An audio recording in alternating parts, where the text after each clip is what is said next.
গেল যে সত্যি সেখানে এক 9 বছরের মেয়ে আছে। তখন কন্ট্রোলারের ক্যাপ্টেনের কথায় বিশ্বাস হলো। সে তখনই তার বসকে এই কথা জানালো। যখন বস জানতে পারলেন যে মেয়েটি প্লেনের ত্রুটি বুঝতে পেরেছে আর তাকে ক্র্যাশ হওয়া থেকে বাঁচিয়েছে, তখন তিনি বললেন যে এই মেয়েটি 100 বছরে একবার জন্মানো এক জিনিয়াস। তারা প্ল্যান করলেন যে প্লেন ল্যান্ড হওয়ার পর মেয়েটির জন্য একটি বড় অনুষ্ঠানের আয়োজন করা হবে। তারা চেয়েছিলেন সবাই জানুক যে এভিয়েশনে এক খুদে হিরো চলে এসেছে। ক্যাপ্টেন মেয়েটিকে বসের প্রশংসার কথা শোনালেন। মেয়েটি বলল যে সে নাম কামানোর জন্য মানুষের জীবন বাঁচায়নি, কারণ প্যাসেঞ্জারদের সুরক্ষিত রাখা এভিয়েশনের প্রত্যেকের কাজ। সে কেবল নিজের কাজ করছিল।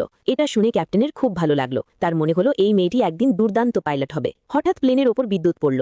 ভয়ের চোটে ফ্লাইট অ্যাটেন্ডেন্টরা চিৎকার করতে শুরু করলো, কিন্তু মেয়েটি একদম শান্ত ছিল। সে জানতো এই পরীক্ষা আরও কঠিন হবে। সে টাওয়ারকে জানালো যে প্লেনের অনেক সিস্টেম বিকল হয়ে গেছে, প্লেন এখন ঝড়ের মাঝখানে আটকে আছে। টাওয়ার জবাব দেওয়ার আগেই প্লেনের সাথে যোগাযোগ বিচ্ছিন্ন হয়ে গেল।